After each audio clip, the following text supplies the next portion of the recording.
All right. Well, welcome back to the House Government Operations and Military Affairs Committee. It is Tuesday, January 31st, and we're here this afternoon first to bring up H 46, an act relating to the approval of the dissolution of Colchester Fire District Number 3. First up for a walkthrough is Tucker Anderson. So thanks for joining us once again, Tucker.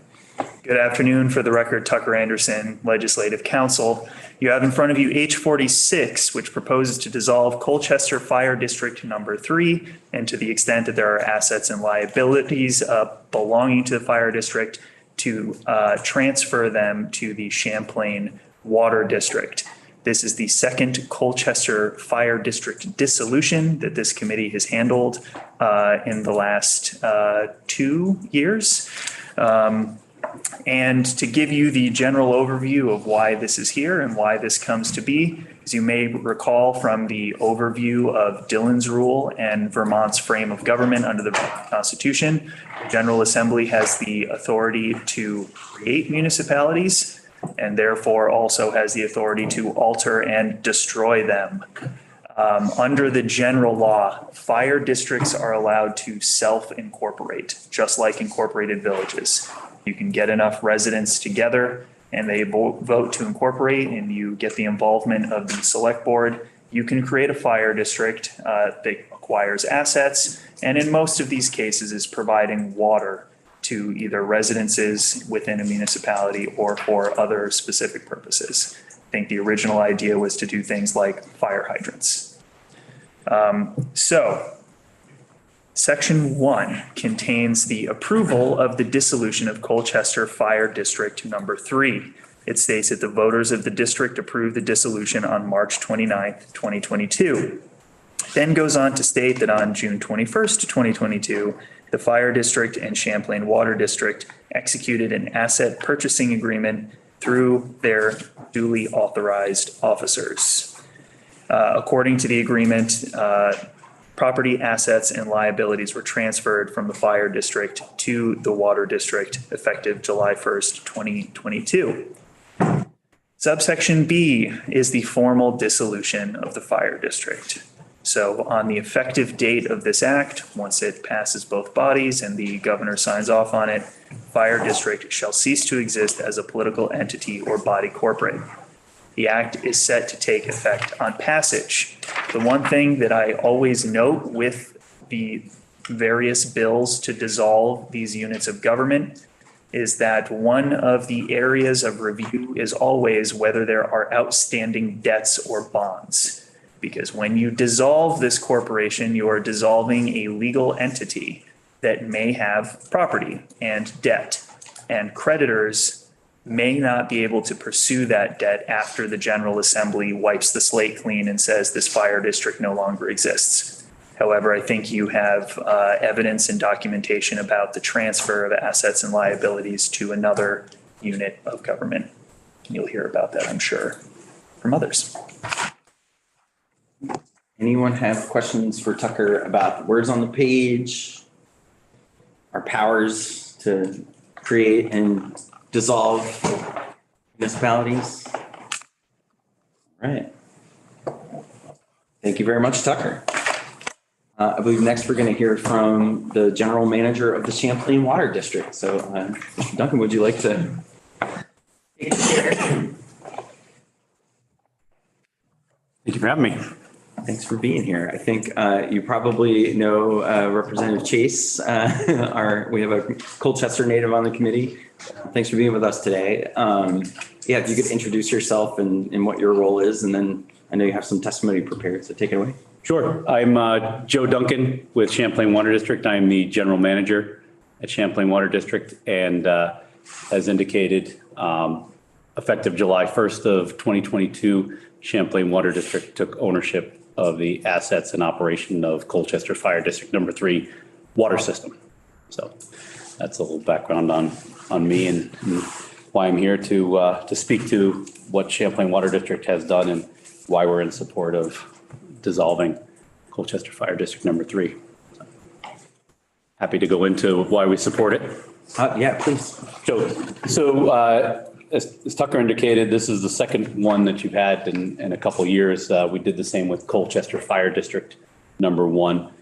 History on those two is somewhat similar in there, and why we acquired them.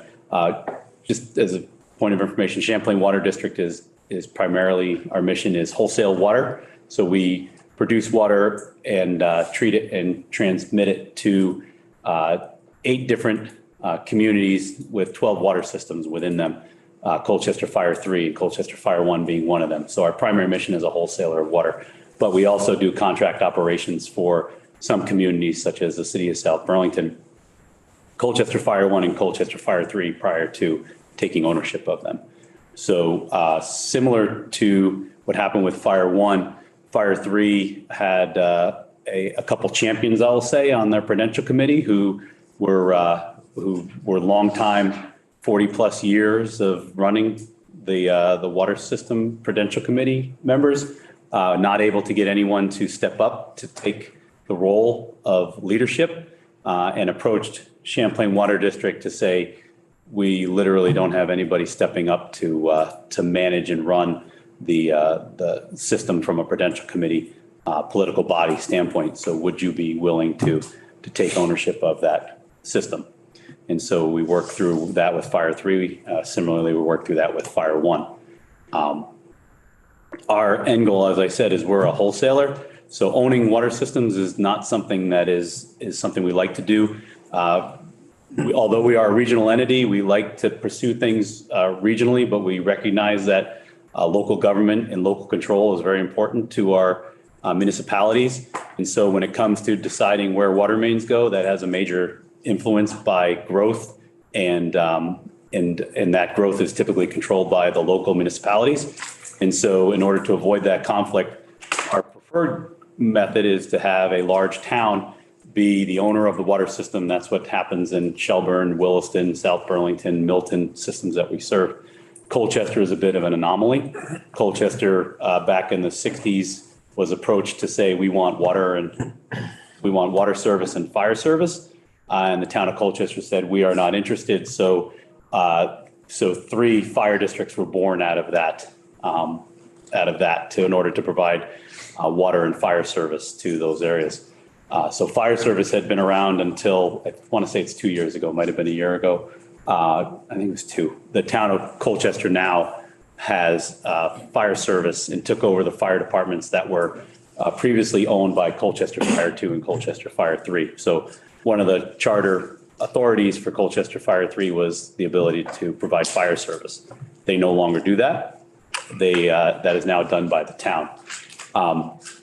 In us taking over the water system, Colchester Fire 3 as a political body no longer provides water service, which was one of their other charter missions. So essentially Fire 3 no longer has any infrastructure or entities that they would run to provide that. So what we're trying to do, why we're recommending dissolution, is because the water system is now in the hands of Champlain Water District. The fire departments are now in the hands of the town of Colchester. And to avoid any future conflict or debate over how that occurs, we're looking to have the fire district dissolved.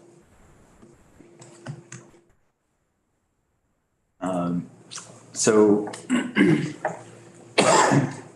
we heard an introduction about page 46. I believe the committee's seen the packet that came with it. Are there any questions for Mr. Duncan about the history here, why we have fire districts? I think you did a pretty good job of laying out that there were fire and water services being provided to these areas of Colchester. The fire already has been taken over by the town. You're now providing water services, and so this municipal entity doesn't really have a function right now. Correct. How did those separations of responsibility take place? Was it a vote that the town of Colchester took, I would assume, on town meeting day? Yeah, there were multiple votes for the fire departments. So the fire departments happened first before the water. So there was a vote by Fire District 2 and Fire District 3 similar to how Fire 3 voted for us to take over to give us the water system. They voted passed. I don't remember the results. I wasn't too invested in the numbers there, but they passed a vote that said we will transfer our fire department assets to the town of Colchester. And that happened in both Fire 2 and Fire 3. Their annual meetings are slightly different than town meeting, but it happened around those times. Would Representative Taylor by chance know the ratio? No. Not the fire district, though. Sure. Water, Because it seems to me that the other day during your testimony, you did mention how it was fairly close. yeah, the Yes. water district change Yes. it was. The other one, I didn't have the numbers for. I don't know what the numbers were for the fire departments. I do know it was a tenuous arrangement because there was a lot of pride in the fire departments by the fire districts. So ultimately, it was a long haul, but ultimately got to there. Similarly for the water, and I'm guessing that's what you're talking about with Representative Taylor. It was it 7-3? It was like 7 or 3. It was a single digit difference. Oh, I see. In numbers. It was like 108 to like 105 or something like that. So it was pretty close on the water separation vote. And I think there's a lot of pieces that played into that from what I can tell. One, there was one group that had wondered, so Colchester Fire 2 is still an entity and they still have a water system. They do not have a fire department, which was Mallett's Bay Fire Department. They don't run that anymore, but they still are a water system. So there was some contingents within the voting population who were wondering why didn't they give it to Colchester Fire 2 instead of giving it to Champlain Water District? I can answer that in a second too, at least in my opinion. But then also too, I think there was also the feeling of, if we give away the water department, we'll probably, even though the fire department has been given to the town, the ship is sailing even further away from ever possibility of returning to that fire department arrangement. And there was, like I said, a lot of pride in the fire department and in what they had for a water system. One of the reasons why Fire 3 came to us to ask us to take ownership of it is because prior to taking ownership of Fire 3, we owned 3 systems in Colchester. Colchester Fire 1, which is the St. Mike's area, a water system, Colchester Town, that we took over in 1990, which was put together by the Economic Development Corporation to develop Exit 16, where Costco is, to put water there. They quickly realized that the Economic Development Corporation couldn't run a water system, and due to the politics with the fire department, fire districts, and the politics with the town, no one wanted to take ownership of the water system. So Champlain Water District said, we'll take it with the hope of giving it to someone shortly. And of course, that didn't work out because we still own it here, whatever it is, 30 something years later. And the same thing happened with a small system called Mallett's Bay Water Company, which is kind of landlocked on Mallett's Bay Ave between Winooski, but it's in Colchester. And that was a private development that was built by a developer. And he quickly learned that running the water system was not something that was there. And since we owned Colchester Town, Champlain Water District stepped up and took ownership of Mallett's Bay Water Company. So coming back around, Sure. we like to sell water to large town water systems because we think that the town can tie in growth in their development strategies with the infrastructure like water. So our goal actually is to take all 4 of the systems that we own, merge them into one large system, and then give it to the town. So presenting that plan. The plan. That's the plan. And how soon could that happen?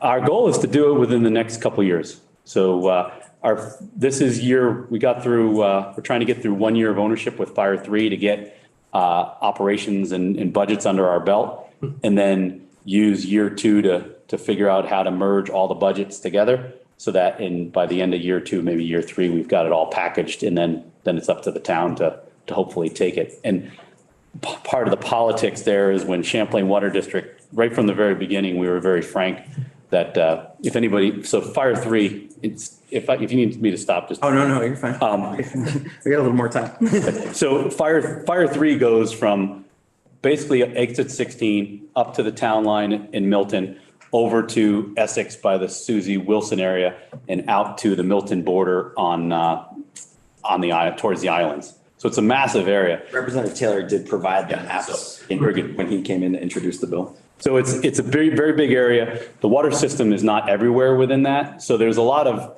open land for development that someone has to make a decision on where do we extend water lines in the future if we ever do. And so for us, it's key to, when we took over Fire 3, that it had to get back into the hands of the town because we don't like to make local growth decisions and decisions on where water mains have to go. We'd rather leave that in the hands of the town.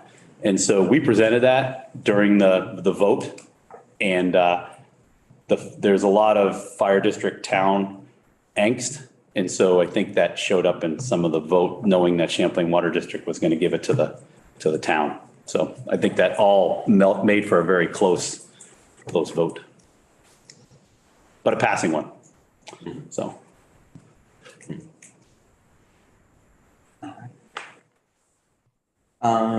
Any other questions for Mr. Duncan about? I have one more small one. Sure. Am I astute in observing that the signature of the Champlain Water District is the same as what's on your shirt? Yes. Yep. It's like a swoosh. Yeah, it's the lake with mountains and a tree in the I've seen foreground. that before. Oh, no? Interesting. No, that's kind of yeah, signature for an entity. Yeah. Good. Glad that the marketing is going to stick with you now. Did it. Thank you, Jeff. Thank you. Great. Well, if you want to stick around, I think what I'd like to do is just have the committee have any last minute discussion on this, and then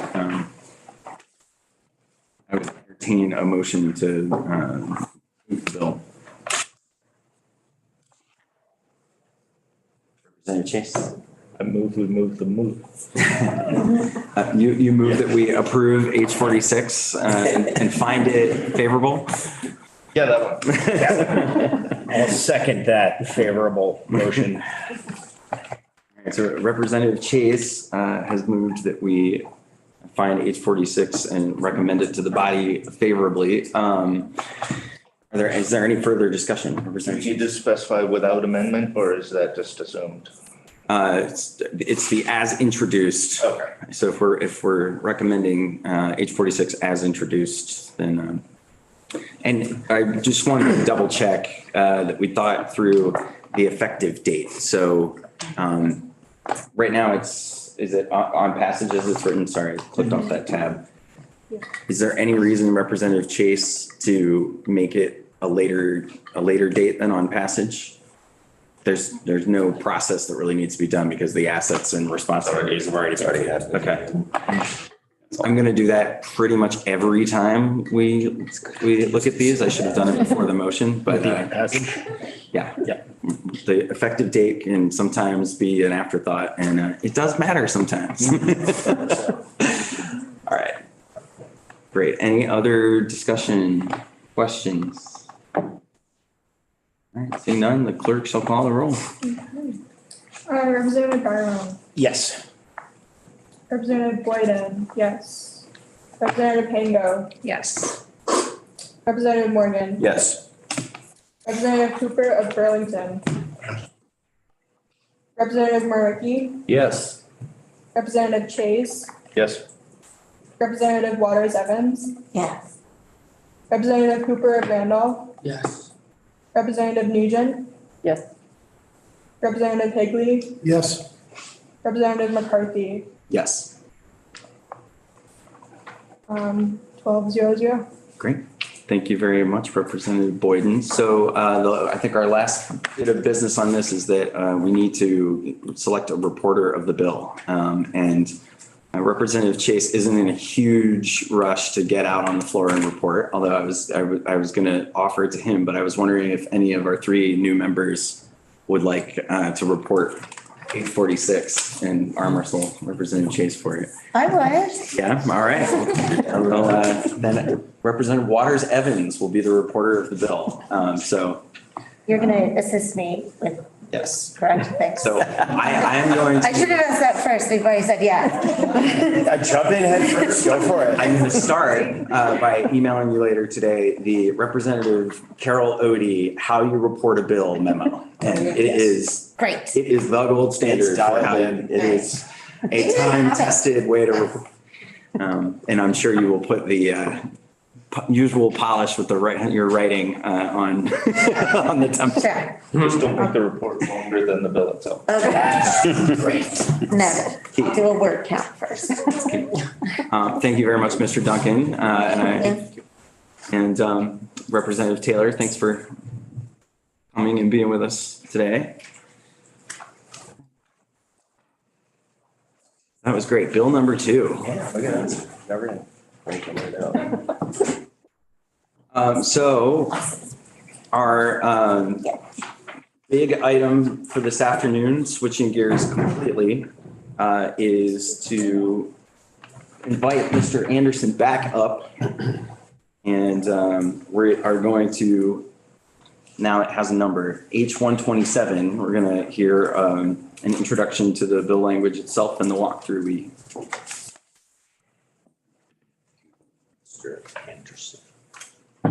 Had some discussion of the sports wagering issue broadly and the study committee, and now the H127 is here. We'll see what the words are on the page.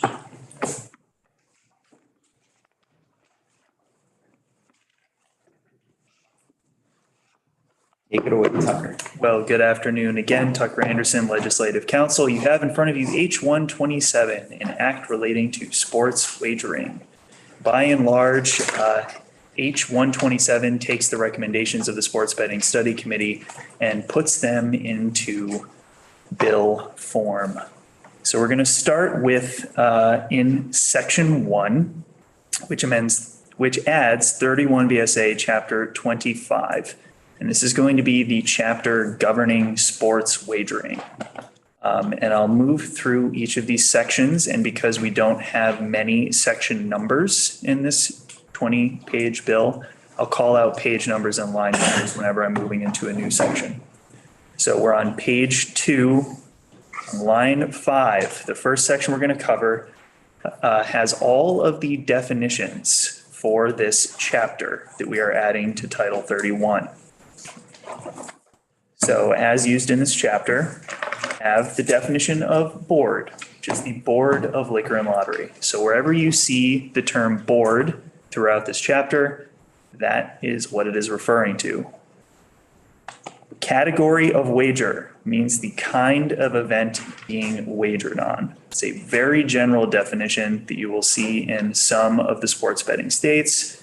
And this definition is going to come up later when we're talking about regulating specific types of wagers and events with respect to potentially prohibiting wagering on an event when there's suspicion of integrity violations.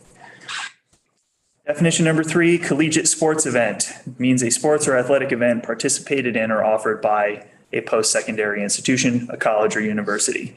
This is another definition that's going to be used in the limits on prohibited event categories that we'll get to later. Commissioner of Liquor and Lottery, Department of Liquor and Lottery. So wherever you see those terms, that's what they mean. All right, the 6th definition, gross sports wagering revenue.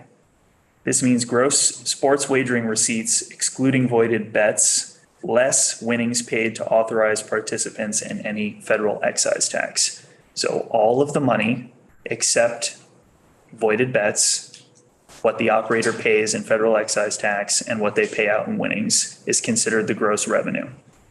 And for purposes of this bill, this is really only going to come up when the operator, under the system that's laid out in this bill, is proposing the amount of revenue that they could generate for the state.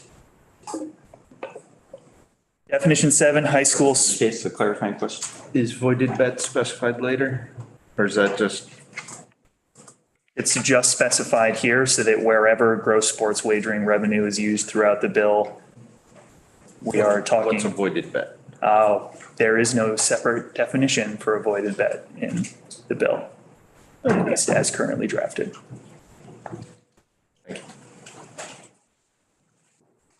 The 7th definition covers high school sports events, similar to the collegiate sports events. 8 is the in-play wager. At the top of page 3 now, These are sports wagers on a sports event after the sports event has begun and before it ends. So it's a specific type of wager that you place that is not dependent on the outcome of the game, but it is placed while the game is being played. Definition 9, the mobile sports wagering platform. It's the combination of hardware, software, and data networks to manage, administer, record, or control sports wagers through mobile devices or the internet. Right. Important definition coming up, operator. It's the party who's authorized by contract or agreement with the department to conduct a sports book. So the operators are going to be the entities that are actually offering sports betting to the public through a mobile application or a website. And they are going to be selected by the Department of Liquor and Lottery. But wherever you see operator, that's the entity we're talking about. Okay. Subdivision 11, we're on line 8 now, describes the prohibited sports bettors. And these are going to be the persons or entities that are excluded because of an inherent conflict, the appearance of impropriety, or potentially an unfair advantage. But this is the list of persons and entities that will not be allowed to place bets as this is written. Any member or employee of the department and any of their family members or persons residing in the same household.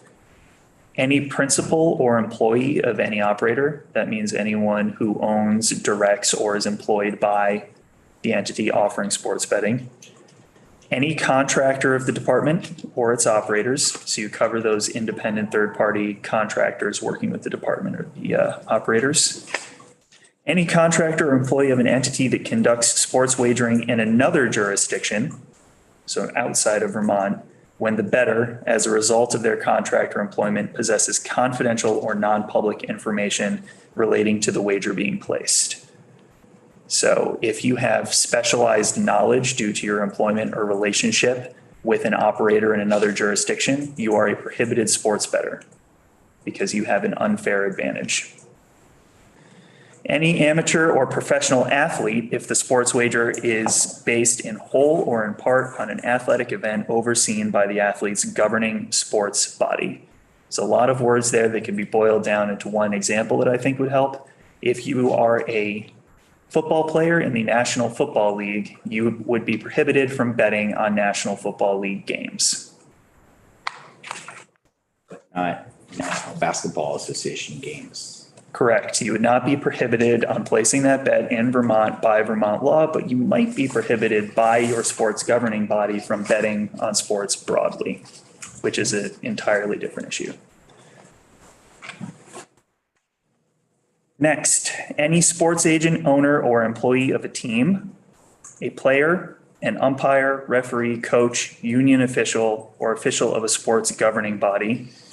Again, if the wager is placed in whole or in part on an event that is governed by the governing sports body. G covers any individual placing a wager as an agent of or proxy for a prohibited sports bettor. I don't know if you'll hear from many experts who use the lingo of sports betting, but this is what's known as a beard bet. You send someone else in to place the bet for you because you are legally prohibited from placing it yourself. And H. Byron, I think, has a. Yeah, just for like clarity on that, so that's kind of like the equivalent of somebody doing like a straw purchase on like a firearm. That is a good comparison. It is, if I was a professional athlete that was prohibited from placing a sports wager, I could not go to you with my $25 and say, place this bet for me. Subdivision H is the first mention of the age limit, but you are a prohibited sports bettor under this bill if you are under 18 years of age.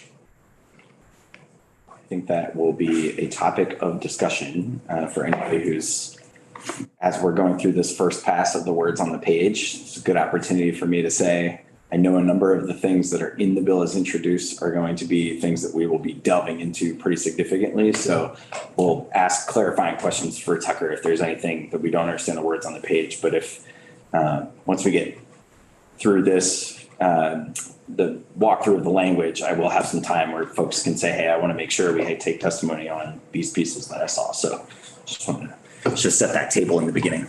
Thank you, Tucker. All right, subdivision 12, we're moving into the next prohibited category, and these are prohibited sports events. So we've talked about persons and entities, whether they're capable of placing a bet. This is going to set out some restrictions on the types of events that can be wagered on in the system. So here's the default rule. We'll get into the exception in a little bit. The default rule is that collegiate sports events in which one of the participants is a collegiate team of a college institution that is primarily located in Vermont, unless the collegiate sports event is subject to the provisions of a later subdivision. Vermont's college sports teams cannot be the subject of a bet under this bill as it is currently written. So Vermont college games are excluded from sports wagering. High school or collegiate sports events that take place in Vermont are also excluded. And finally, amateur or professional sports events where the participants are primarily under 18 years of age. So if the majority of the athletes competing in a professional or amateur sports event are under 18, that would also be excluded from sports wagering under the subdivision. And Chase. Interpretation, would that include the Olympics, for example? Yes. Thank you. That is something that other states have taken the step to clarify, that the Olympic Games are an exception to that default rule. And likely for things like gymnastics, where many of the competitors are under 18. So other states allow it or do not? Other states allow it, yes. So subdivision 12B, this is the exception to some of the default rules that we just went through. Prohibited sports events do not mean the games of a Vermont college if it is a part of a sports tournament. So think the NCAA March Madness tournament. So the subdivision B reads that prohibited sports event does not mean the games of a collegiate sports tournament in which a Vermont college team participates, nor does it include any games of a collegiate sports tournament that occur outside Vermont, even though some of the individual games or events are held in Vermont. So you would be able to bet on tournament games, even though a Vermont team is participating in them, and despite the fact that some of those games may take place in Vermont. Okay. Right. And it's an exception to the default rule that you cannot bet on Vermont college teams under this bill as it is currently drafted.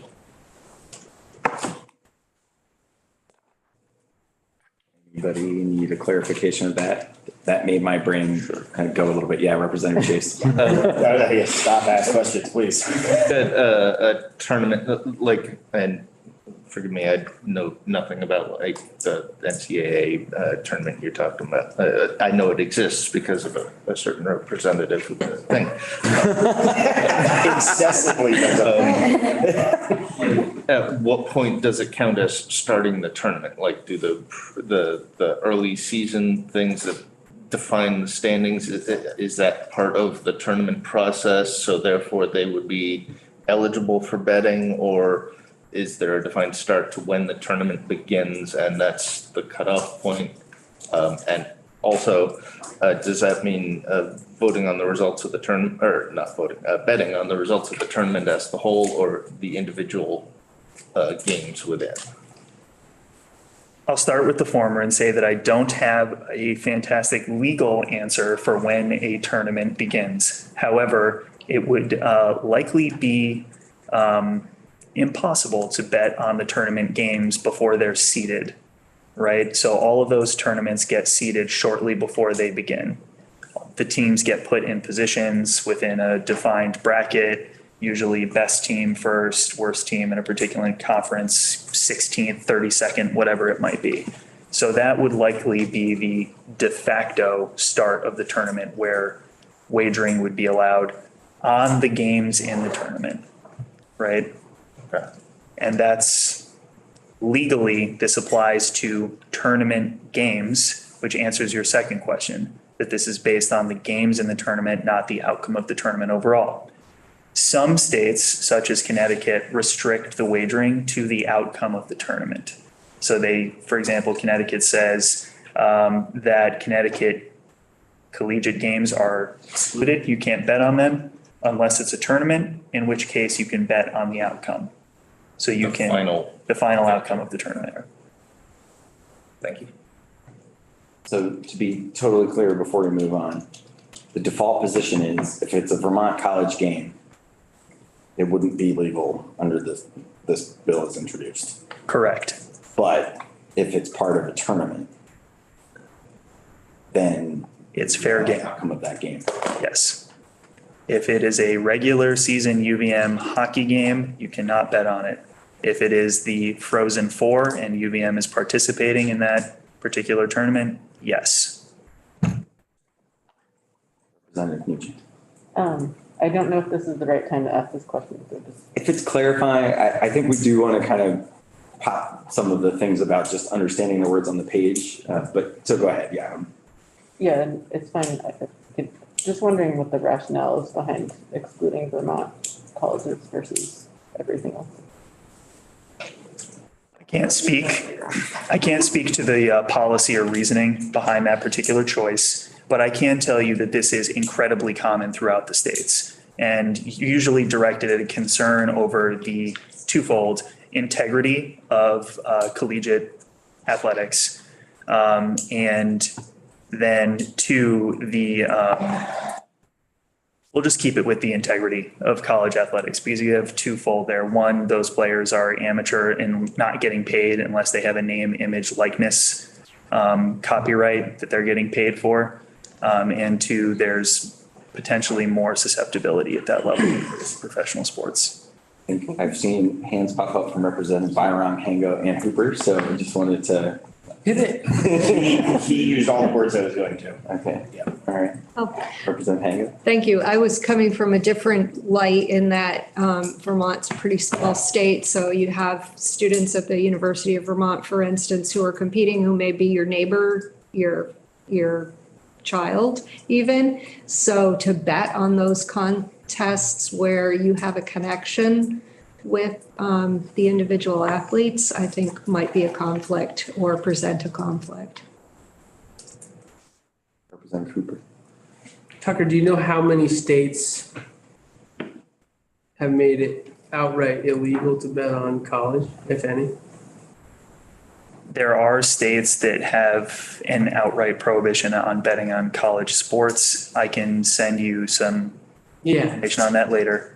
I will say that this isn't a policy decision that exists in a vacuum just related to integrity. The Sports Betting Study Committee did hear testimony from, I believe it was the Commissioner of New Hampshire, kind of as a warning flag about how for some states, this might actually affect the liquidity of the market because you might have an enormous share of the sports betting in your state based exclusively on college sports. So this prohibition could affect the market size. And I believe the testimony at that time was about Massachusetts' prohibition on college sports betting and how when that decision was made, there was this diaspora of college sports bettors that went to New Hampshire to bet on Boston College and things like that.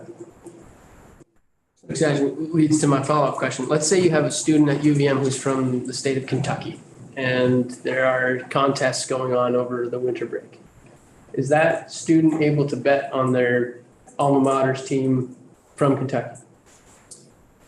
I believe that under the formula presented in this bill, they would be a prohibited sports bettor because they would be betting on games that are overseen by their own sports governing body, which would be the NCAA or a similar governing body. We may be digging deeper into where the lines are as we get into this, but I want to remind everybody we're still in the definitions here. Thank you, Tucker. All right, we're on the top of page 5 now. So term sports book, going to come up quite a bit as we walk through the bill. This is the business of accepting wagers on any sports event by any system or method of wagering. Sports event defined broadly here means an event at which 2 or more persons participate in a sports or athletic event and receive compensation in excess of their actual expenses. And at the end here, second sentence, sports event shall also mean horse racing and equestrian events. So for the first part, we're talking about any event where there are 2 or more participants. Representative Chase. Compensation in excess of actual expenses would seem to mean that students are included because they're not receiving compensation, or would the education count? This is but it's precluded earlier, so that's. Right. Okay. But it is a good note to bring up that this definition is largely grafted from professional sports event definitions, and that you may need to review that clause about actual compensation.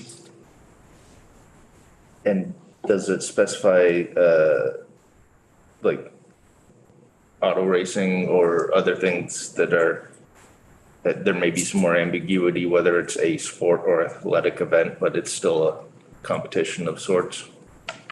That may be something that you have to clarify as you work your way through the bill. Some states do specifically call out NASCAR and auto racing specifically. Here, the only call out made to clarify what does qualify as a sports or athletic event is horse racing and equestrian events. And I did point out the 2 or more persons. That excludes any of the individual athletic feats you might see. So Eliud Kipchoge trying to break the 2-hour marathon record is not something that you could bet on under this formula. Also, does it include esports, which has sports in the title, but it's mostly those? This definition likely would not include e-gaming, and the states that do permit wagering on e-gaming expressly include it.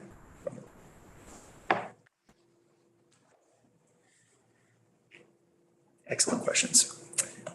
So, sports governing body, the organization that prescribes final rules and enforces codes of conduct with respect to a sporting event. And I have a note that there's a technical correction on line 9, should not use therein. I apologize for that. Later on, we'll correct that to say in the sporting event so that it can be read by folks who don't speak legalese. All right, sports wager means cash or cash equivalent paid by an individual to participate in sports wagering.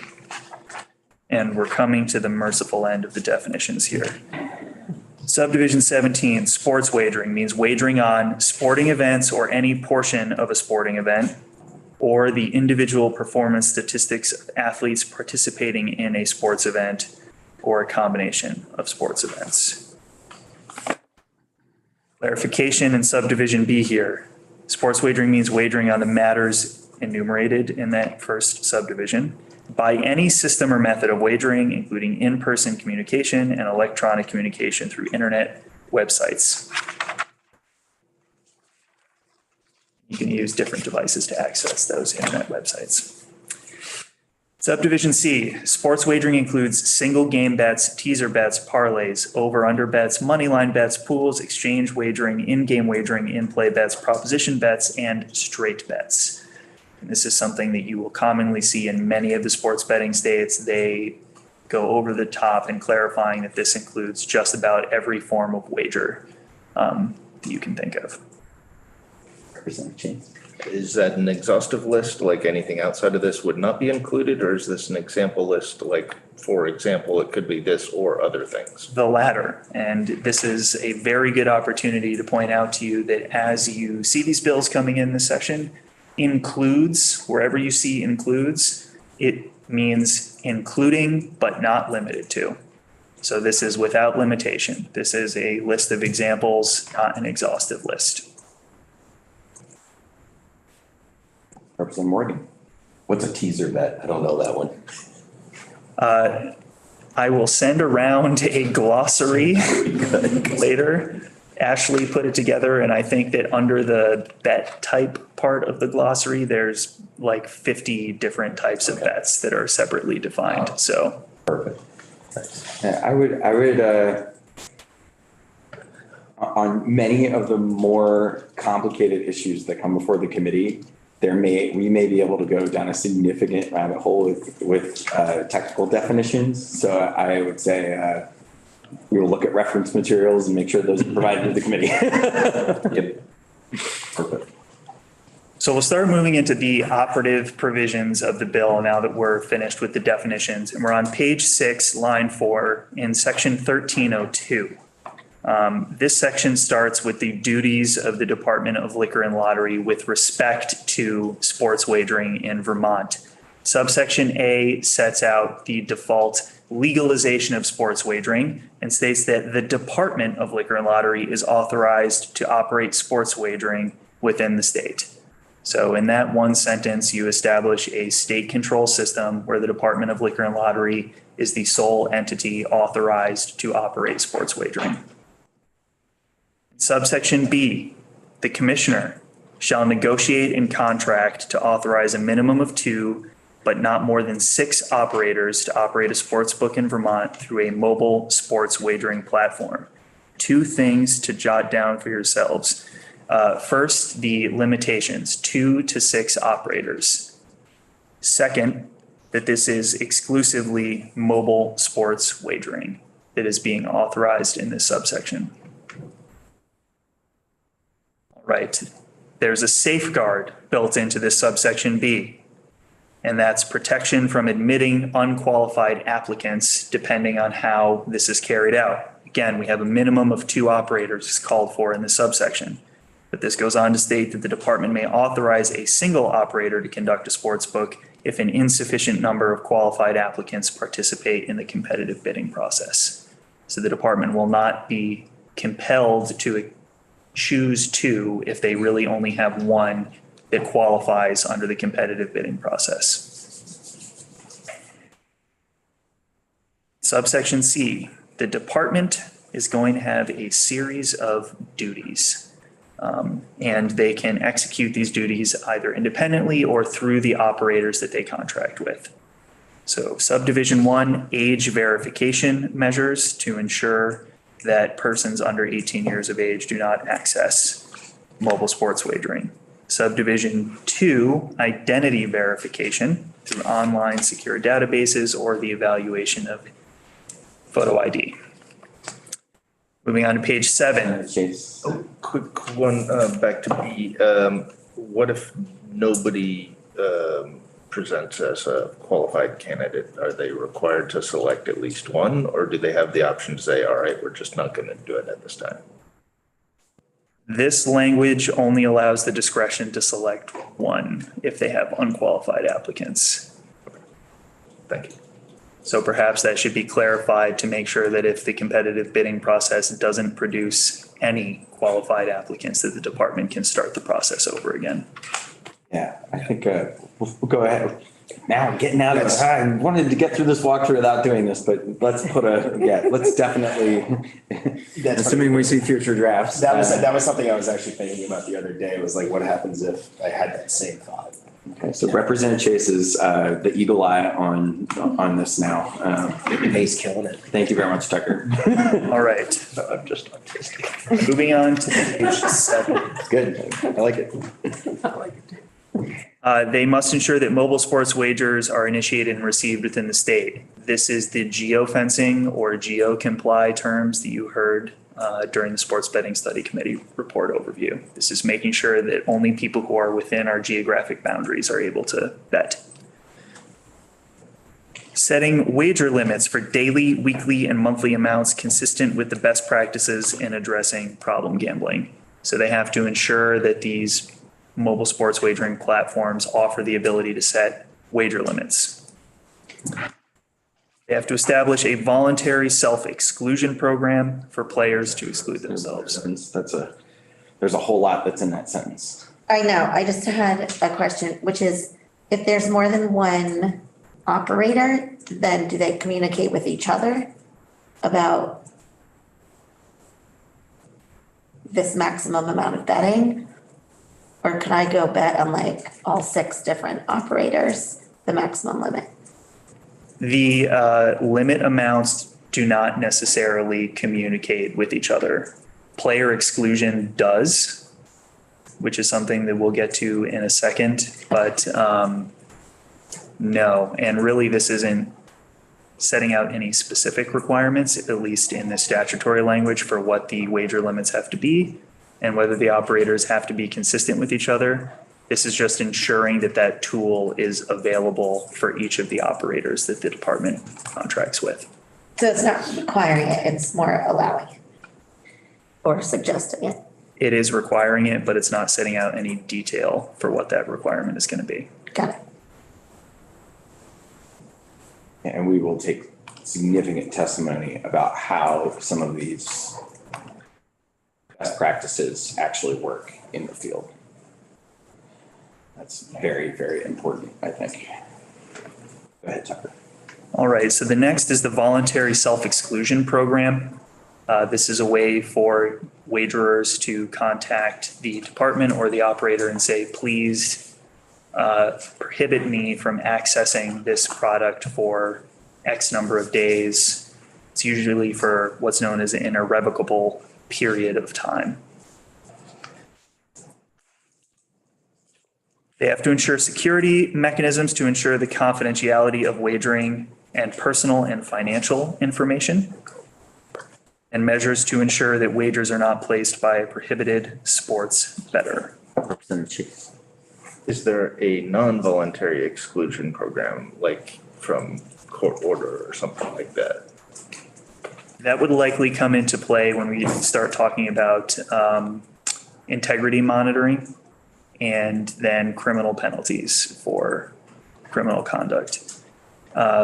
Later on, we'll touch upon it very briefly, but there are integrity monitoring services that look for what are known as betting irregularities, and that is one way that you could be prohibited from accessing this product, put on essentially an exclusion list, is because you have been doing something that has triggered a response from either the operator or the department where they say you are bundling bets, you are attempting to affect the integrity of the wagering system, or potentially you are attempting to affect the integrity of a sporting event is another thing they'll look at. Would that also include like protective orders, like if a family got a court order to preclude a problem gambler from engaging in more betting?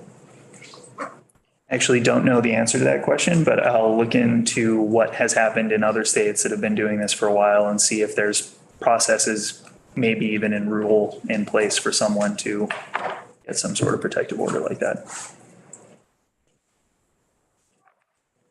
All right, subsection D. This is limitations on request. A sports governing body or college may request that the department restrict, limit, or exclude wagering on a sporting event or series of sporting events. So if one of those entities reaches out to the department and says, we have apprehensions about this particular game or this set of games during the upcoming time period, and we don't want your state to allow betting on these games, the department will then undergo a review process. So they review the request and seek input from the operators. And then if the department determines it is appropriate, they may grant the request or part of the request to prohibit unlawful activity, protect the integrity of the event, or protect public confidence in the integrity of the sports event.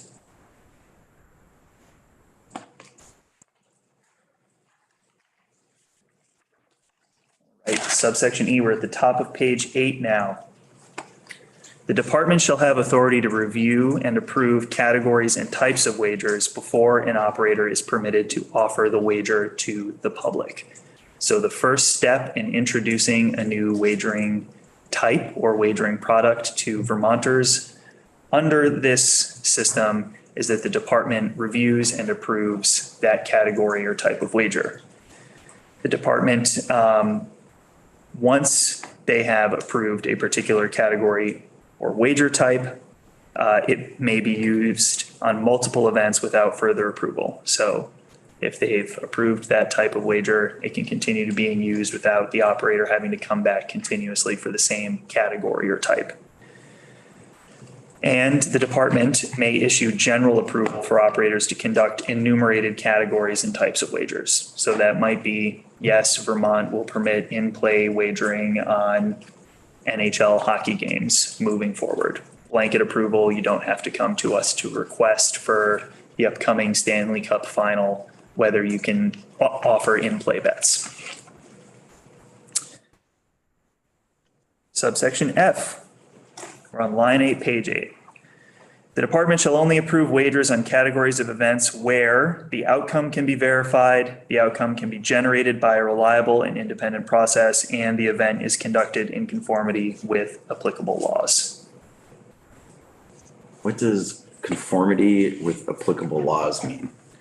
Not violating federal law, state law, or in the case that the event is taking place internationally, international law. So an event itself that is illegal in whatever jurisdiction it's happening can't be the subject of these wagers. Correct. Okay. Such as unlicensed MMA events in Vermont. Dogfighting. Okay. I imagine there are a lot of these really horrible examples, but that's great. I want to make sure I was on the same page. Anybody have any other clarifying questions? There's an awful lot in that section. It may seem unlikely that you would have wagers based on an unlawful event, but something that I did have to look up last week was the federal excise tax on sports wagering. And the Internal Revenue Code has a separate excise tax for wagers that were placed in violation of a state's laws. So it's being collected by an operator potentially, and it's being taxed by the federal government, but it was unlawful at its base and is subject to a higher tax rate. So apparently it does happen, potentially. For verification, you can actually get hit with a higher rate of income tax federally for excise tax off of an illegal wager. Yes. If it is proven to be income. The default tax rate is 0.5% on all wagers is the federal excise tax. And then there's a separate category, 2% excise tax for unlawful wagers, essentially. Okay. So Senator Hoover. that means that the party responsible for breaking federal law still gets to keep some of the income? Well, they broke state law, but Oh. under the Internal Revenue Code, it seems that way, yes. Huh. Even the IRS knows that people are placing illegal bets even today. Representative Chase. The outcome can be generated by a reliable, independent process. Like, I'm thinking like figure skating where it's like an artistic interpretation, but the end result is the judge's decision rather than the performers specifically. Would that be an accurate interpretation? I'm not sure. I might have an easier way to clarify this. This is going to be about data verifiability. So if you are wagering on a particular performance statistic, let's say a football player, and you wager that a quarterback is going to throw greater than 100 yards, you have to have a verified source of data from that game so that you can determine whether the person has won or lost. Because if that quarterback only threw 99.9 yards, it's a losing bet, but 100 or greater is a winning bet. And you have to have some verifiable source of that data for that particular wager type. And these are really requirements on the operator in practice. Yes. This subsection F is applying to the department and saying that the Department of Liquor and Lottery shall only approve wagers on categories of events where these three things are true. The outcome can be verified, the outcome can be generated by a reliable and independent process, and the event is conducted in conformity with applicable laws. 3 integrity requirements. But I guess sort of like within that, the outcome being generated by a reliable, so that would go to like the operator then to be like the verifying entity after the department stipulates that they have to do that, right? Like that's sort of the layers. That subdivision 1 is more likely the sports governing body who's going to determine the winner, right? Yeah. The outcome of the game can be verified. Silent part of that is by the sports governing body overseeing it. Okay. And the department. We're feeling ready for section 1303? Procedures, let's do it. Right. A note in advance. Section 1303, moving on from the duties of the department, is going to set out the authority of the department to exercise some legislative authority. So we have a delegation of legislative authority within section 1303. And if you haven't had the pleasure yet, the exercise of legislative authority by administrative agencies of the executive branch typically is done through the Administrative Procedures Act. Have you jumped into that yet, this section? If not, well, you'll be ready for an exciting ride through executive branch rules. This is a little different. The Administrative Procedures Act separates administrative rules from what are known as procedures. And there is a special process in place for the adoption of these procedures. So this starts in subsection A, subdivision 1, by stating that the Board of Liquor and Lottery, shall adopt procedures pursuant to the Administrative Procedures Act to govern the establishment and operation of any sports book authorized by this chapter.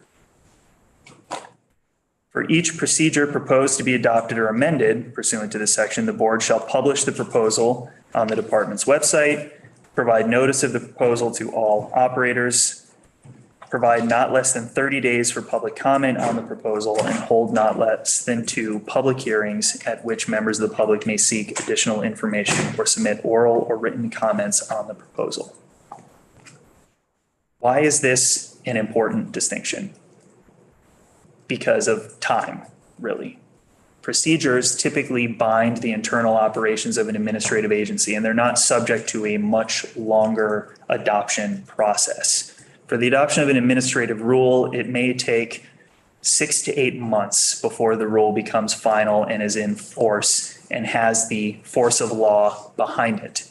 But in this case, the board will be adopting these procedures under the process outlined in this subsection and will not be subject to the longer rule adoption process under the Administrative Procedures Act, which includes initial introduction of the rule, review by the Interagency Committee on Administrative Rules, public comment, the integration of public comment, submission to the Legislative Committee on Administrative Rules, and final review. All right.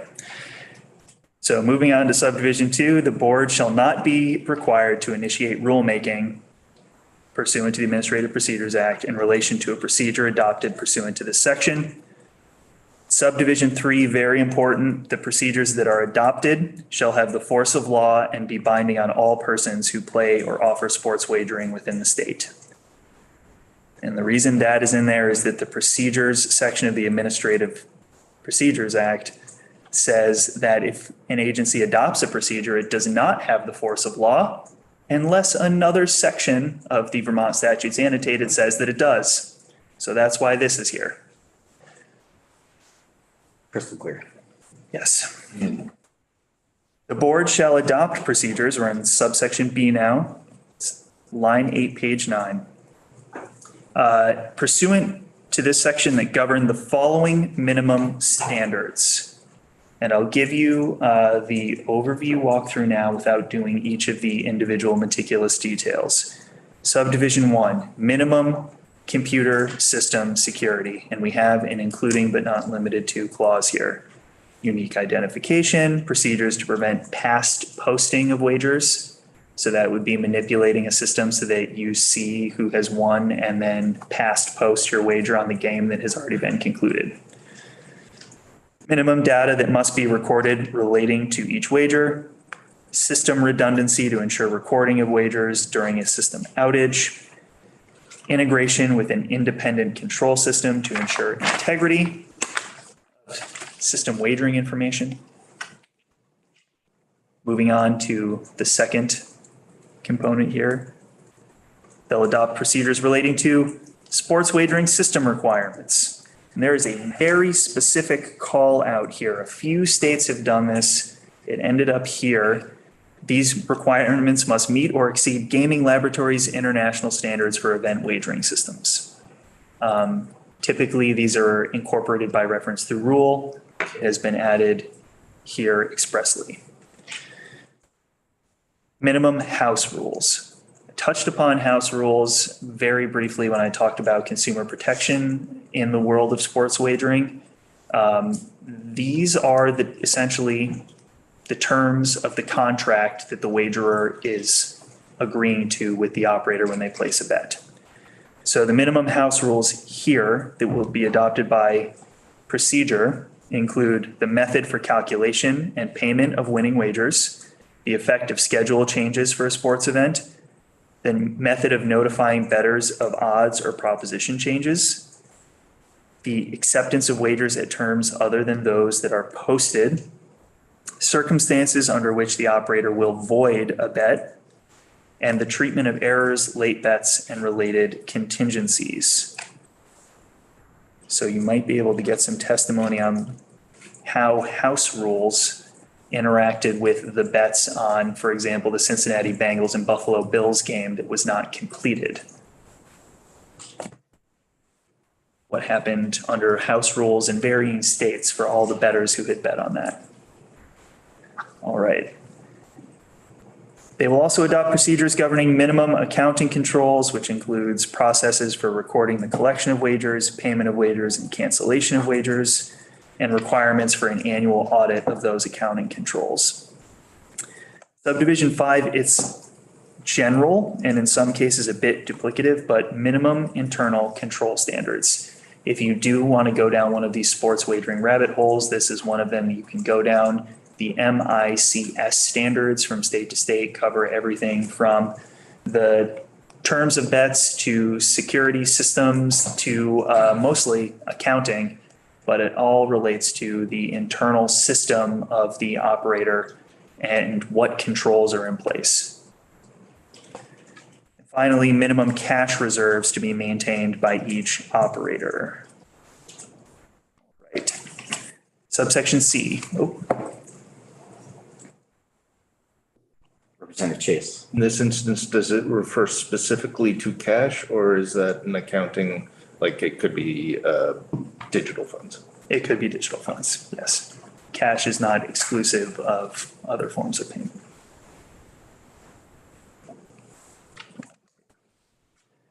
Subsection C. Representative Byron. I guess it's sort of like what clarifying question, since we asked the digital currency question, that's digital, like US tender, or does it count cryptocurrencies? Could there be a bait and or switch upon payout? Well, this is a requirement for the reserve that's held by the operator to make sure that they can actually pay out bets in the future. If you wanted to exclude some of those types of tender, you would likely change cash to some other term. Okay. Let's talk about that. Yes. And another point is that this is within the procedures outline that the department would be using to adopt the procedure.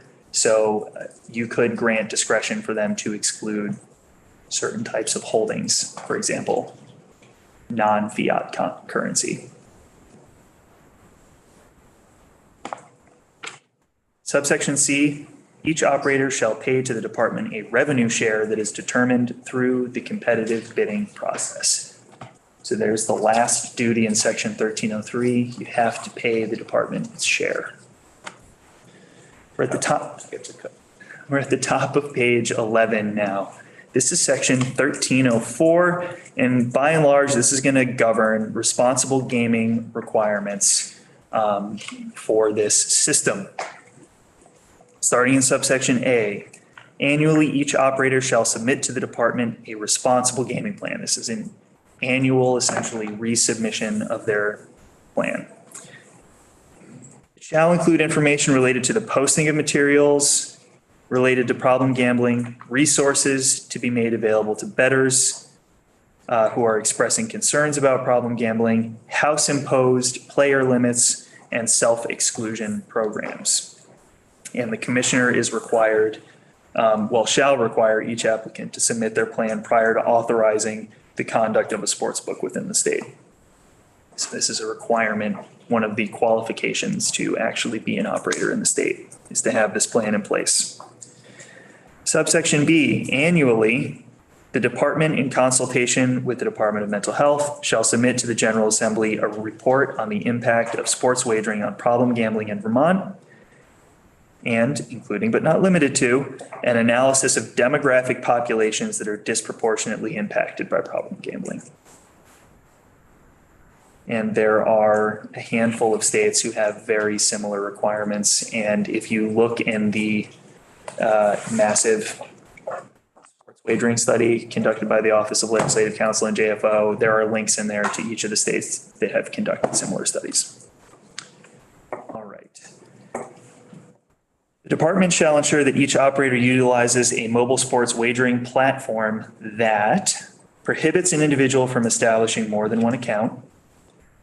And I'll take a step back and say that this subsection C, these are all going to be responsible gaming and problem gambling requirements that are put on the operators by the department.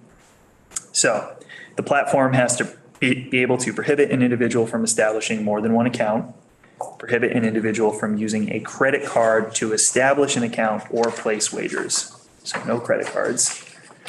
Allows a person to limit the amount of money that may be deposited into an account, allows the player to establish a voluntary self-exclusion process that allows a person to exclude themselves from establishing an account, exclude themselves from placing wagers, or to limit the amount that the person may spend using that account. Making some technical correction notes to get rid of the word such, replace it with the, again. Make it readable to the public and not just the lawyers. Next, that the platform shall be able to provide responsible gaming and problem gambling information to participants and conspicuously display on each applicable internet website or mobile application a link to the description of these requirements, a link to responsible gambling information, and a telephone number that an individual may use to obtain information about problem gambling. I'm just really quickly, and I know I'm breaking my own rules here, but chair's prerogative. Please. This requirement of a telephone number that an individual may use. If you listen to podcasts like I do, you'll hear advertising for legal mobile wagering platforms in other states. And the advertisement will include, I don't know, something like 8 or 9 different numbers for different states that they have to read off at lightning speed at the end. Is there not some unified thing that have states gotten together on this at all? Like, because it seems like a good practice, but it seems like each state has adopted a different number, and It's like the same protocol, but a different point of contact. well, and they have different names for what they are. Like in some states, they're called one thing or another. So I just want to flag that as something like Why? Well, it just No, I totally understand what you're saying. yeah. It's why is that way? And I'm assuming it stems from this being a common practice, but then each state has set up its own hotline. Yes, and the Sports Betting Study Committee heard that question specifically and discussed it with, I believe, the National Council on Problem Gambling. And it was mostly about why are those in those advertisements and how would Vermont ensure that you get a Vermont number in the advertisement in Vermont? And you should go back and review the response. But I mean, actually, like, I believe we actually have that individual coming in on Thursday. yeah. So we'll talk about it more with them. But I mean, one of my concerns is that if all of your advertisement out there has 10 different or 12 different numbers or whatever in it, that mostly apply to other states, like the reason that hotline numbers that are sort of one thing that's easy to remember, that those are the ones that get used. I almost feel like having just a laundry list of different hotline numbers isn't like really promoting the use of that particular thing. So anyway, that's a little. Just a footnote on that. So that's like the 1-800 number that they're like rattling off on the podcast. I believe when we were discussing, we being the sports betting committee, it was possible to use sort of banners on the app that are more directly linked to Vermont's resources. Okay. So it's a little fractured, but there was that conversation. Okay, great. Sorry, that's just like one of those things out in the real world that we got to do this. Right now, once you start thinking about this and then you hear it in a, yeah, you're like, there's got to be a better way to do this. I smell an interstate kind of thing. Thanks, Tucker. Sorry for that detour. All right, so the next, a periodic pop-up message displaying the amount of time an individual has spent on the operator's website or mobile app, and a means to initiate a break in play to encourage excessive play. Discourage. And finally, a clear display of the amount of money available to the individual in the individual's account. So those last three are responsible gaming tools that are specific to mobile wagering apps, and those requirements largely are in Connecticut and New York, but not many of the other states so far. Subsection D, we're on page 13, line 3. At least every 5 years, each operator shall be subject to an independent review of the operator's responsible gaming plan. And the department may require the operator to pay for that independent review once every 5 years, or at least every 5 years. Subsection E, these are restrictions on the depiction of minors in advertisements. Sports wagering advertisements shall not depict an individual under 18 years of age unless eliminate that. Unless the individual is a professional athlete or a collegiate athlete who, if permitted by applicable law, is able to profit from the use of the individual's name and likeness, or to be aimed exclusively or primarily at individuals under 18 years of age. So, general prohibition on the depiction of an individual under 18, and from aiming the advertisements exclusively or primarily at individuals under 18 years of age.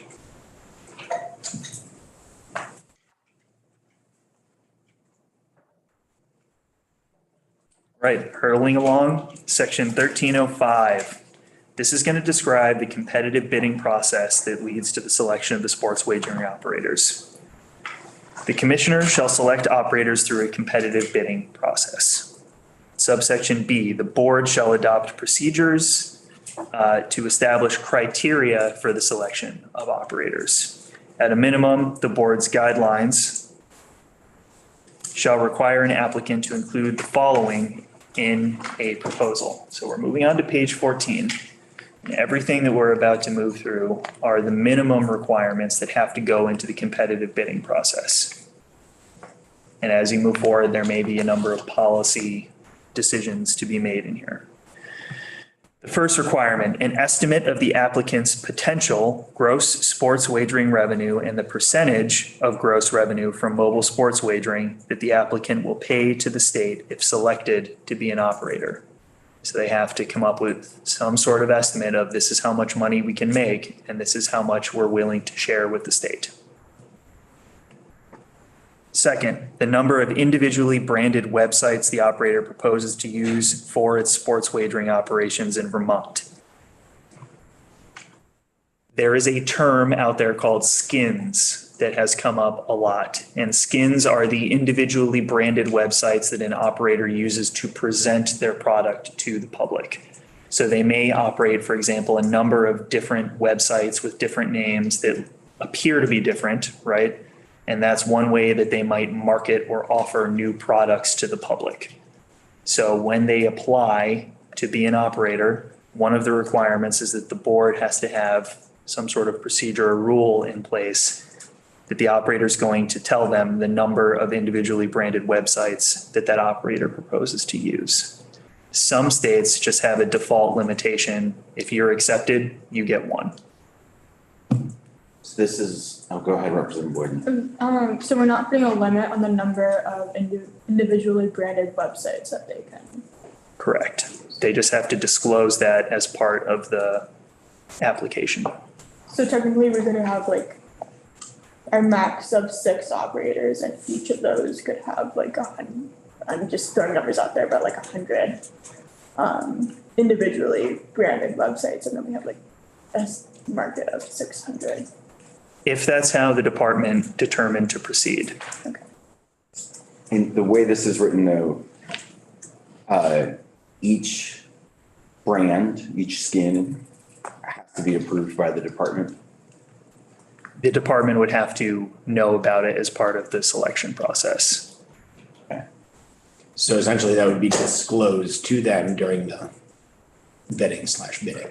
And ultimately, this is all going to be boiled down to essentially a contract between the department and the operator. So many of these things can be controlled through that franchise agreement.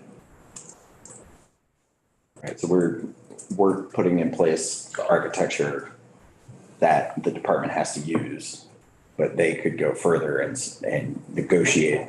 No, we're not going to have that particular brand in our state, or we think there are too many websites, or so a decision point might be for us to think about if we want to be more specific about the department. How prescriptive we want to be. Yeah, how prescriptive we want to be. Yeah. Okay. Thanks. All right, the next criteria built in here, the applicant's responsible gaming plan and a description of their safeguards that they currently employ in their system. The applicant would also submit a list of all jurisdictions where the applicant and any parent companies are currently authorized to conduct sports wagering. So, what is your experience? The applicant's player acquisition model, advertising and affiliate programs, and marketing budget, including details on how the applicant will convert customers from wagering through illegal channels to wagering legally in the state. This is referred to as the liquidity model. So how much of Vermont's wagering population are you going to be able to attract from the illegal market into legal channels? How much can you capture of what's available in Vermont and bring it into the sunlight and out of the illicit market? Representative Waters Evans, I think, has a question. I do. What is a player acquisition model? Essentially their marketing model for finding people and getting them to play the game. So it would be like we advertise on newspaper websites or sports websites or whatever. Okay. So that is an example. Or hot air balloon. But not billboards. Does well, that segues nicely into the question I was going to ask is, does the language allow the department to restrict what the applicant or the eventual operator's marketing plans are to specific types of marketing, or is it just that we're requiring that the applicant submit that as part of their initial application?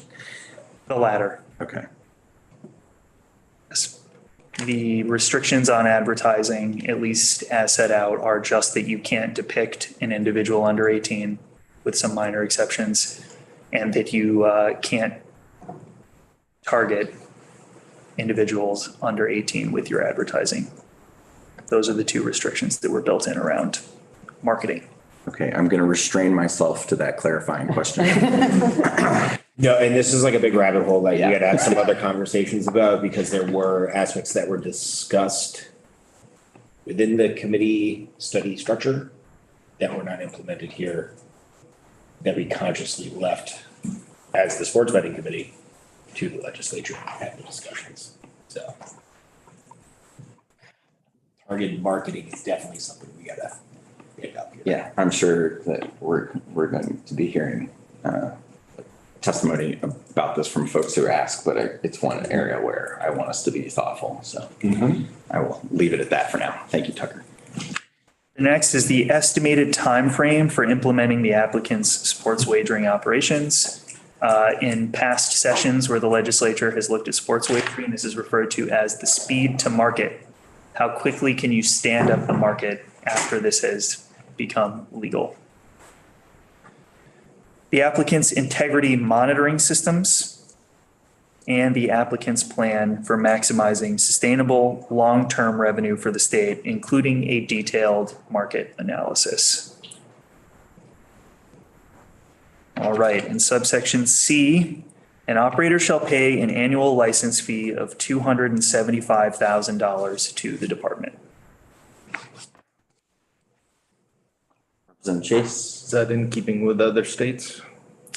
The fees in the states are all over the place. And if you take a look at the Ledge Council JFO study, you'll see that they range everywhere. And I use this as an example every time, from $2,500 to $25 million. And I can tell you that this figure is based off of estimates about what the administrative cost of overseeing and monitoring sports wagering in Vermont would be.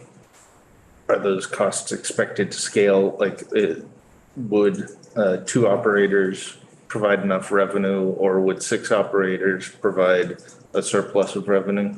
Or are from the information you've seen so far, is it scale?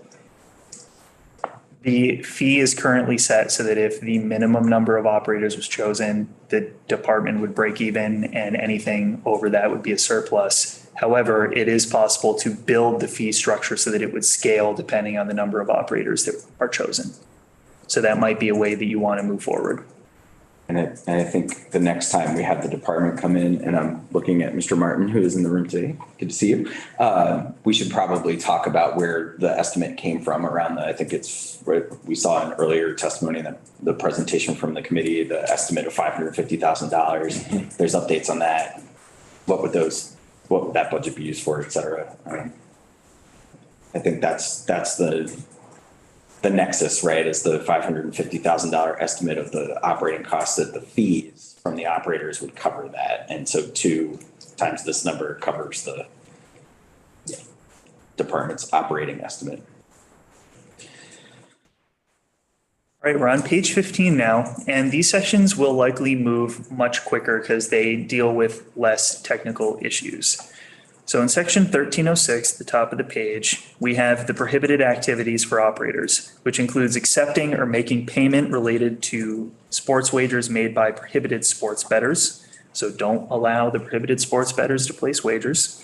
Accepting sports wagers on prohibited sports events, and accepting sports wagers from persons who are physically outside the state of Vermont. So these are all duties that had been previously applied to the department and its operators, and now they're being listed as prohibited activity. You shall not do these things. Section 1307 states that the proceeds from the department from sports wagering will go to the general fund. Section 1308, we're on line 11. The department and its operators may participate in national and international monitoring services and associations, and may share information with those entities and sports governing bodies in order to ensure the integrity of sports wagers and events. And the commissioner may restrict, limit, or exclude wagering on a sports event if the commissioner determines that that restriction, limitation, or exclusion is necessary to ensure the integrity of the sports book. Out there in the universe right now, there are integrity monitoring services that states can join, and that all the states have joined, so that they can share data, so that they are aware of what is happening nationally with some of these sports events and the betting that's happening around those events, so that they can pick up on irregularities and then send out a notification, something strange is happening with this particular sports event or this bet type. And then the commissioner here would have authority, if they're part of one of those interstate groups, to restrict, limit, or prohibit wagering based on the integrity information they receive. Representative Chase. And the commissioner would only be authorized to act to protect the integrity of the book, not the event. Yes. Representative Cooper, was that a hand? Sorry, just, everybody raises their hands a little bit differently. So I have to say, sometimes folks are just like doing something at their table. I want to just make sure I'm not leaving anybody out. I did want to ask if there's going back to line 6 on page 15, is there anything about this? So I know a number of the potential operators would be operating in multiple states. Is there anything about that specific prohibition that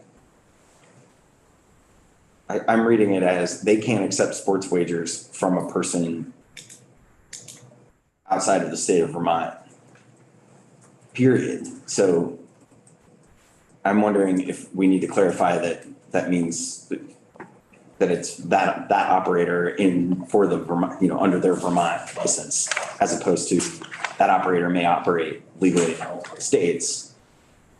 The way I read that, it might inadvertently mean that we're prohibiting them from operating in other states, which I don't think is a power we would really have, but maybe I'm wrong about the way I'm reading that. I will make a note to clarify that this is accepting sports wagers pursuant to this chapter. Thanks, Tucker. Representative Pango. That was line 6 you were questioning? Yeah. So, yeah, I read that as actually prohibiting Vermonters who are not currently in the state can't place their bet while they're like out of state on vacation.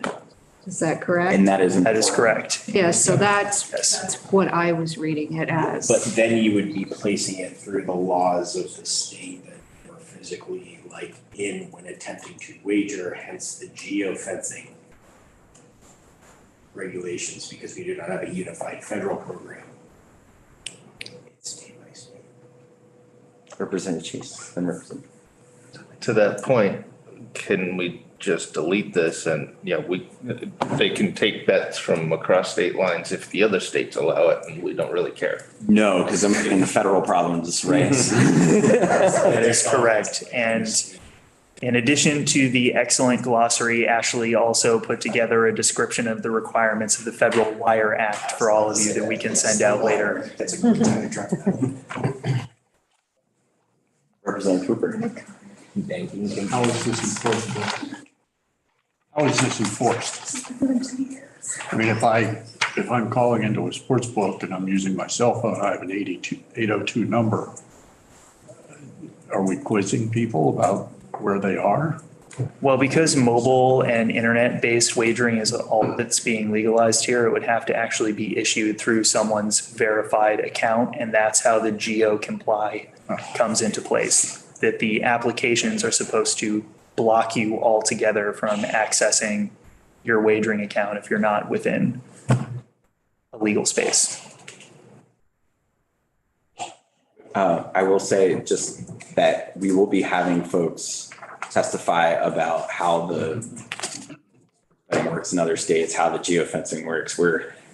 We definitely need to get up to speed on how the technology actually accomplishes these. So I've got a running list of things that I know we need to talk about, and the questions folks are asking, we'll definitely be taking some testimony on. Representative Nugent.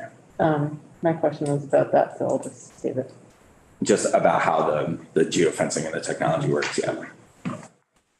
Great.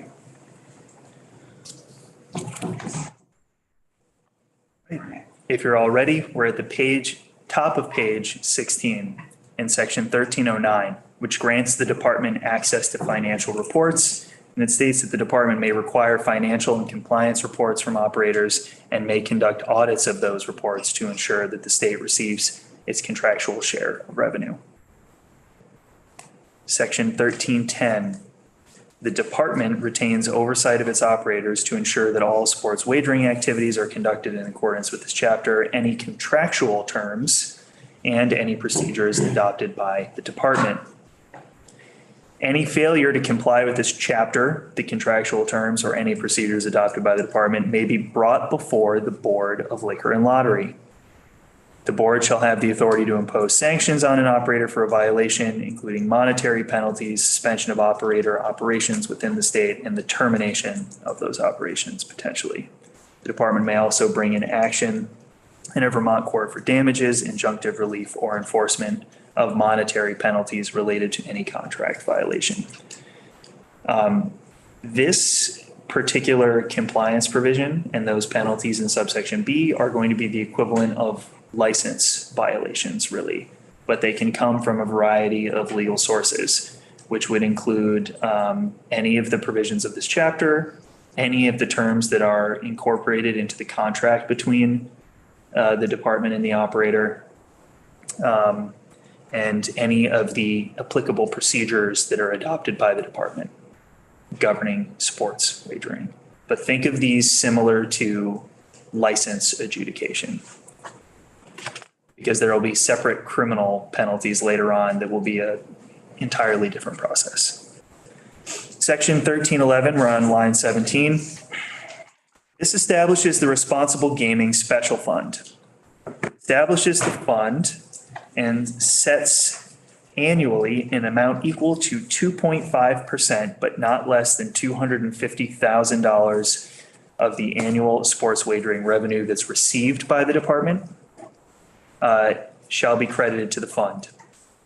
The fund shall be available to the Department of Mental Health for providing support to agencies, organizations, and persons that provide education, assistance, awareness, treatment, and recovery services to persons and families experiencing difficulty as a result of addictive or problematic gambling, promoting public awareness about gambling addiction, establishing and funding programs to certify addiction counselors, promoting public awareness of assistance programs, and funding a helpline with text messaging and online chat capabilities. Not 1-800-HOPE-NY or whatever it is we hear on the podcasts. That's a callback. I like that, Tucker. Representative Byron. Yeah, so just to give a sense of the scope of the dollars being allocated to this, what is the DLL currently budgeted for lotto engagement in aid? It's either 100,000 or 150,000. One of those two. It was 100,000 in the past. Representative Hooper. Is it the Department of Mental Health that deals with alcohol consumption problems? Is that where money goes for them? I wonder why problem gambling isn't going to liquor and lottery to manage the program, particularly since mental health just doesn't seem to do that. So I don't know the answer to your first question. I'm not sure whether the Department of Mental Health currently operates programs related to alcohol recovery responses and things like other vices. Great way to put it. I do know that the reasoning behind assigning this to DMH from the Sports Betting Study Committee and also from the Senate discussions last session about sports betting was that the National Council on Problem Gambling and the members of the Senate committee had a discussion about separating the actual operator, the department, right? The department is the state's operator who's offering this product to the public, and that there should be a separation between the entity that is selling this to the public and the entity that is then going to help the individual who has problematic gambling disorder or some other issue with problem gambling. And the decision was made for purposes of this bill to assign it to the Department of Mental Health, which was also the recommendation of the Sports Betting Study Committee. A couple of other hands there. So Representative Chase. 1311 Responsible Gaming Fund, does that count as administrative costs and it would come out of 1307, the administrative costs of the department before or after it's sent to the general fund? See where the credit is coming from.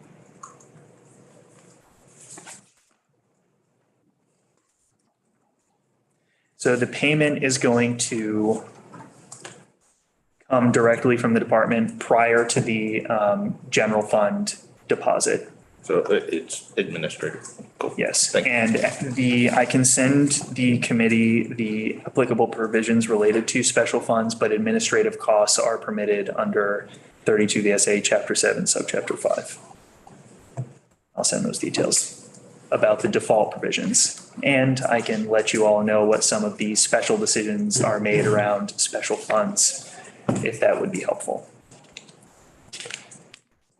All right, so then next, subsection C, we're on page 17, line 14. Annually on or before January 15th, the Department of Mental Health shall submit to the General Assembly a report detailing the expenditures from the special fund in the preceding fiscal year and summarizing the programs and activities supported by those expenditures. Section 1312, confidentiality of records. So this is going to deal with the Public Records Act and some specific exemptions built into the sports wagering system. So when produced or acquired by the Department of Liquor and Lottery, the following records shall be exempt and shall be kept confidential. That means that the department does not have discretion to release these records. They are mandated by law to keep them confidential. The first is personal information and background check documents. Lists of names, including information related to voluntary self-exclusion. So they're not going to release the voluntary self-exclusion lists. Trade secrets, business records, financial records, and related information. And finally, records relating to operator security, technology, facilities, or systems.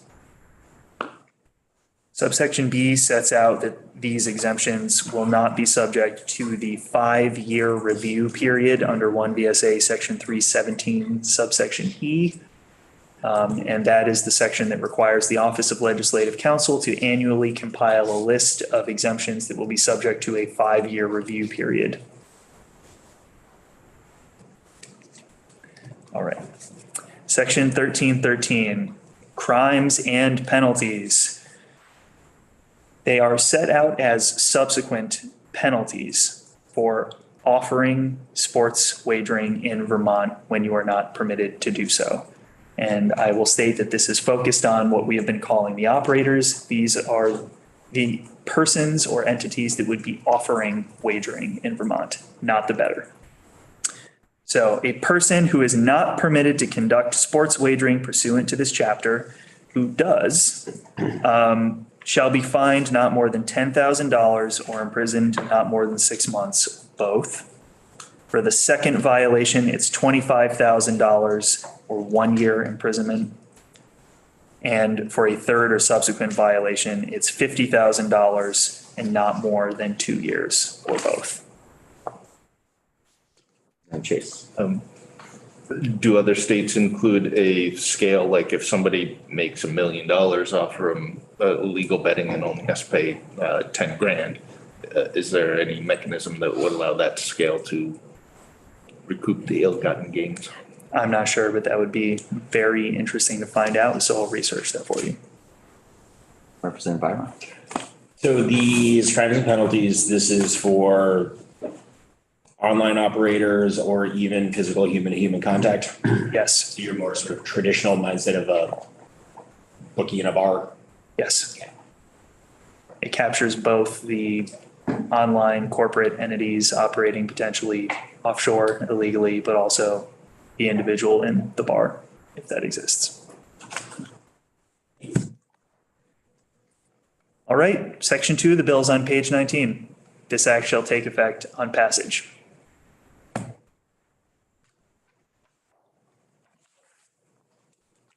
It's 3 o'clock on the dot. Nailed it. Nice.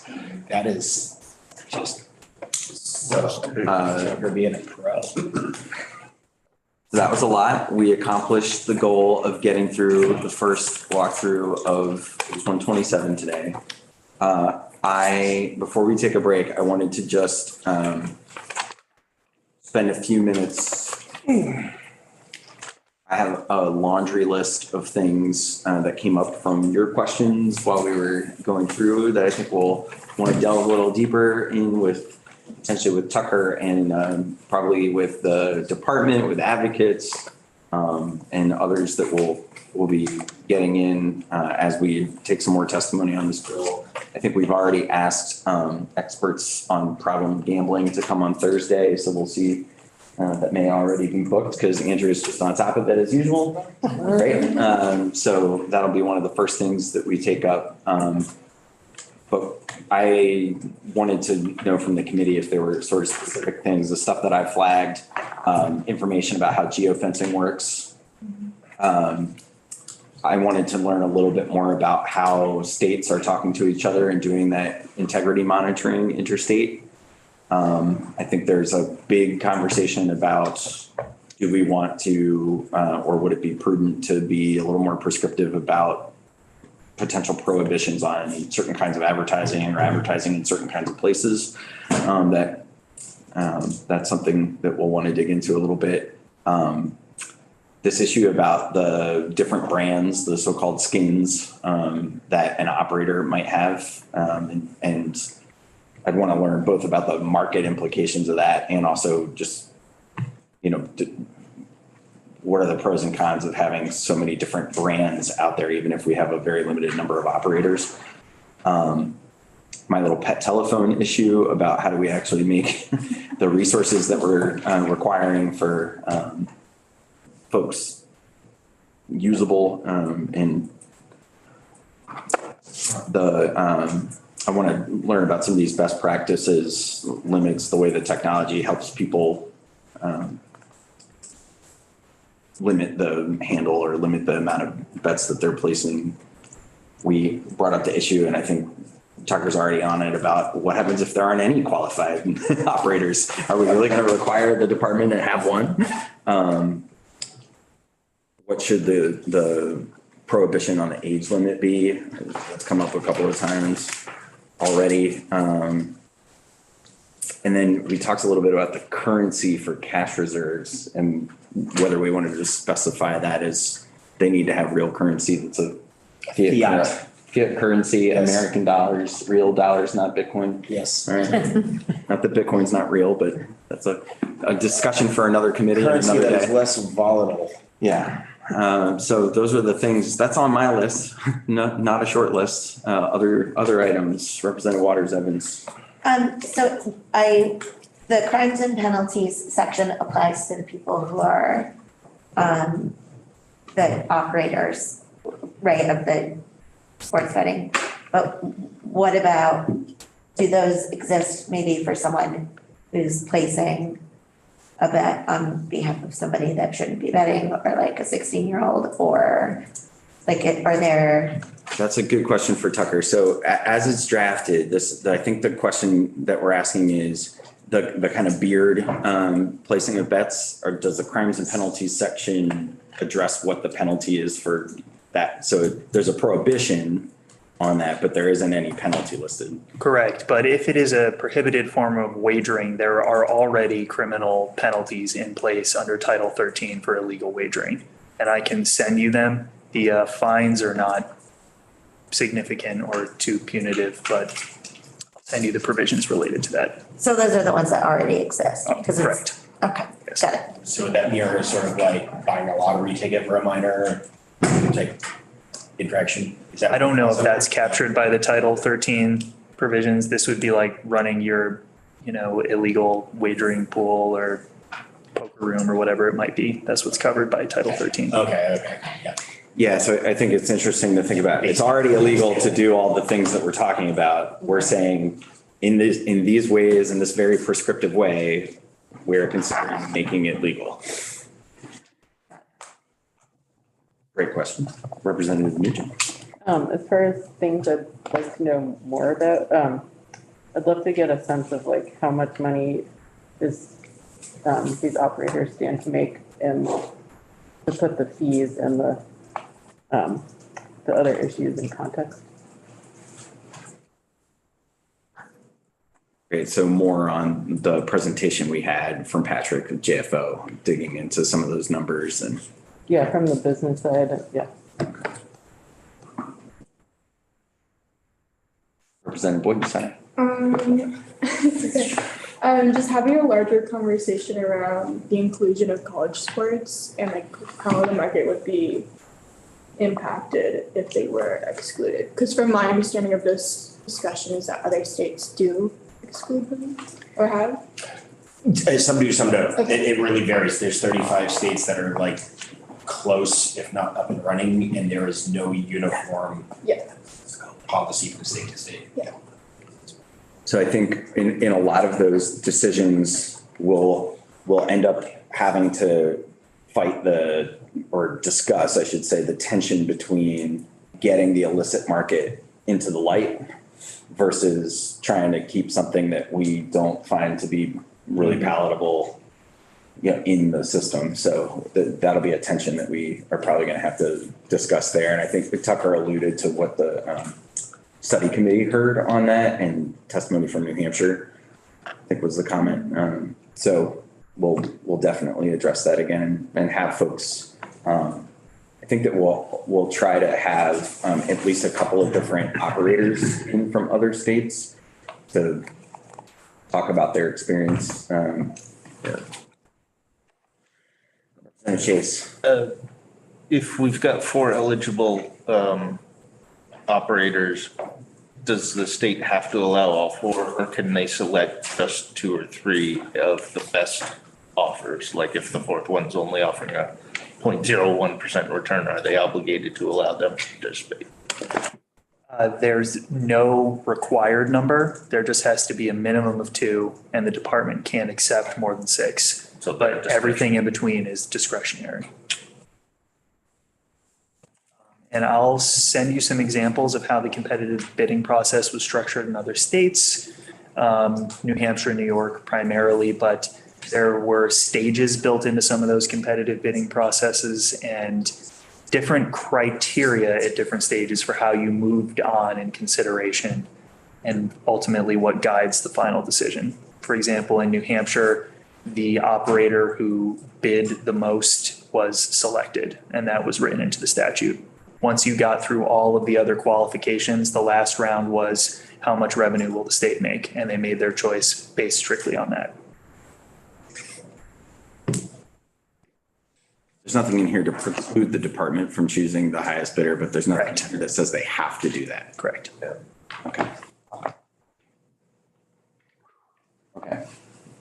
We haven't even gotten into the nuance of tax structure. Yeah, no, so that's another thing. Tax structure. There are going to be questions that we ask that I think are really appropriate about the revenue sharing in those pieces, but I'm comforted by the fact that no way is this ever becoming law without some pretty thorough delving into the comparative revenue sharing, tax structure, et cetera, by our colleagues in Ways and Means. So,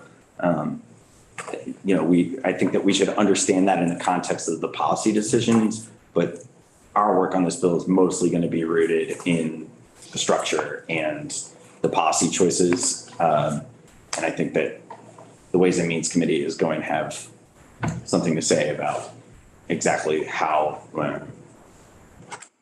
the revenue works. A representative voting was on this study committee with myself. We made it a point to have someone from tax as a part of the committee for that very reason. So we won't have to answer all the questions ourselves. Yes. Great. So we are going to take a break. I'd like us to try to be back here at 3:25. And then we're going to take up the budget adjustment language and make sure that we're giving a clear signal to House Commerce and have a plan for how the rural technical assistance capacity grants, I can't remember what to call it now because it's changed so many times, but the $3 million proposal, you know what I'm talking about.